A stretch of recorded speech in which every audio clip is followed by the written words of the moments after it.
Hey everyone, welcome to our channel. Many people have come to know Journey to the West through the Black myth Wukong. But did you know there's so much more to the story than what's shown in the game?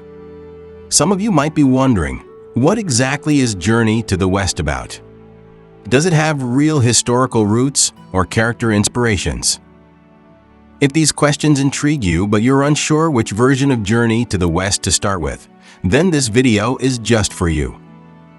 Let's start with the background of how Journey to the West came to be. Journey to the West is one of China's 4 great classical novels, the first long-form fantasy novel in Chinese literature. Its creation was quite complex, combining various literary traditions, religious stories, and historical events. The core of the story, especially the part where the monk travels west to obtain sacred texts, has a real historical basis. It's rooted in the true journey of the Tang dynasty monk Xuanzang. In 627 AD, Xuanzang set off from Chang'an to India to retrieve Buddhist scriptures and returned in 645 AD after 19 years and thousands of miles of travel. His disciple later documented these experiences in the book records of the Western regions, which even has various English translations.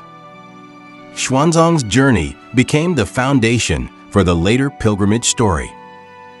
The earliest form of Journey to the West can be traced back to the Song dynasty around 1150 AD, with the story of Tripitaka's journey to the West. This text tells the story of a monk's pilgrimage, featuring a character called Monkey Traveler, who assists him along the way. It also mentions the Shen, but there's no Zhu Bajie. This version already included supernatural elements, but unfortunately, much of the text is lost and no English version exists. In the Yuan dynasty, the playwright Yang Jingxian further developed the story in a 6-part, 24-act drama called Journey to the West Zhu. However, the version of Journey to the West that we know today first appeared in 1592 during the Ming Dynasty, published by the Shitang Press in Nanjing under the title Newly Printed, Illustrated, and Annotated Journey to the West. Although the author was not named, it's widely believed that Wu Qing'an was the author. This version took Xuanzang's real journey as its foundation and blended in folk tales, religious myths, and Yuan dynasty storytelling, along with Chinese mythology and elements of Taoism, Buddhism, and Confucianism. All of these combined to create the classic story we know today. Now let's talk about the character everyone is most curious about, Sun Wukong. Sun Wukong isn't a figure from actual history, but there are several theories about where his character came from. In the Dunhuang murals, there are a few paintings that depict Xuanzang accompanied by a servant who looks like a monkey. The servant wears a headband and leads a white horse, which could be an early prototype of Sun Wukong. These murals date back to the 11th century, more than 300 years before Wu Qing'an's journey to the West. Scholars suggest that this figure may have been inspired by Xuanzang's disciple, Shi Pantua, who was a Central Asian with abundant body hair, making him resemble a monkey. Another theory comes from Chinese scholar Hu Shi, who proposed that Sun Wukong was influenced by the monkey god Hanuman from the Indian epic Ramayana. During the Tang dynasty, Buddhism was transmitted from India to China, along with many related myths and legends. Sun Wukong's character may have been partially shaped by these stories, including Hanuman. What about Zhu Bajie? There's a theory that Pigsy's character was based on Zhu Shishing, a high-ranking monk from the Three Kingdoms period. He was the first Han Chinese monk to officially take Buddhist vows, with the monastic name Bajie, which means a precepts. Zhu Shishing also made a journey west to the western regions in search of Buddhist scriptures. However, we consider this theory to be of low credibility. Sandy, Sha Wujing's character, may have been inspired by the Sha mentioned in Buddhist scriptures, who appeared as early as the 4th century. This deity was a benevolent figure who helped those trapped in the desert. In early stories, It's said that during Xuanzang's journey to India, he received encouragement from the Shen while crossing the desert. Over time, this figure transformed into a man-eating demon. In the Song Dynasty text story of Tripitaka's journey to the west, it is mentioned that the skulls hanging around the Shen's neck were from monks he had devoured.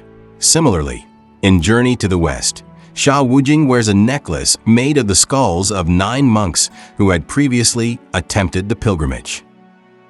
Next, let's talk about book recommendations.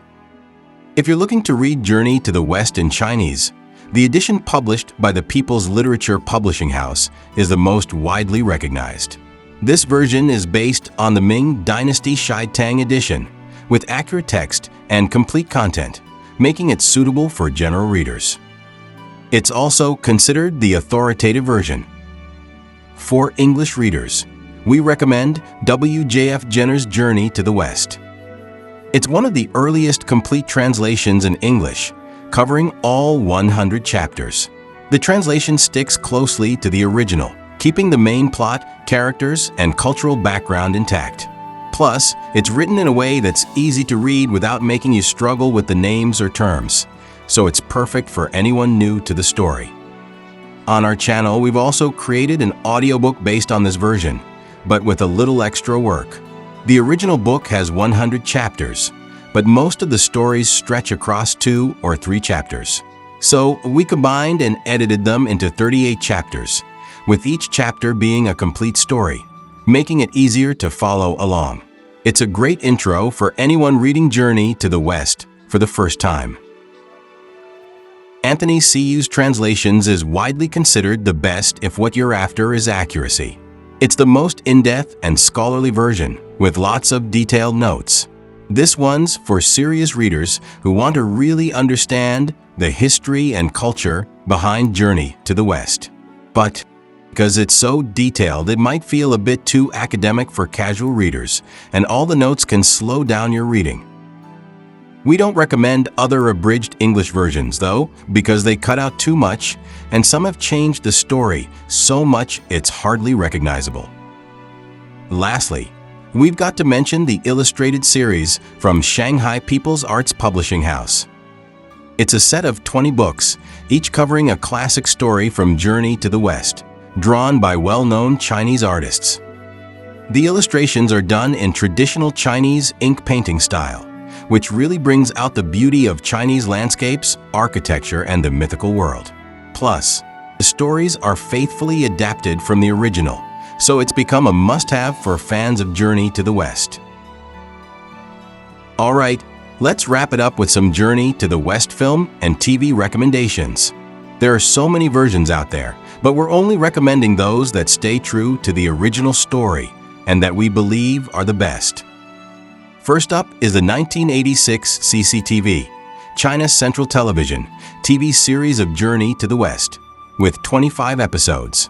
This is the most classic and widely beloved version, spanning generations.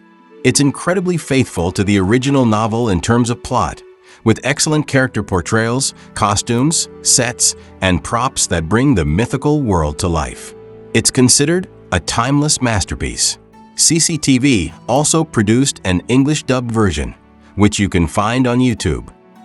Next is the 2000 CCTV TV series Journey to the West sequel, with 16 episodes. It was made by almost the same cast and crew as the 1986 version, and it fills in the stories that weren't covered in the original. It's another classic that completes the full Journey to the West experience. Then there's the animated version from 1999, also by CCTV, with 52 episodes. It sticks closely to the original novel and uses traditional Chinese ink painting style, with vibrant colors and designs. Sadly, there isn't an official English dub or good subtitles for this series, but we're actually working on a 4K version with qualified English subtitles. So make sure you subscribe to stay updated. Journey to the West is a truly epic story, and it even inspired Blacksmith Wukong. If you're into the game, why not check out the original story behind it? Make sure to subscribe to our channel for more. If you have any questions, drop them in the comments below. Thanks for watching, and see you next time.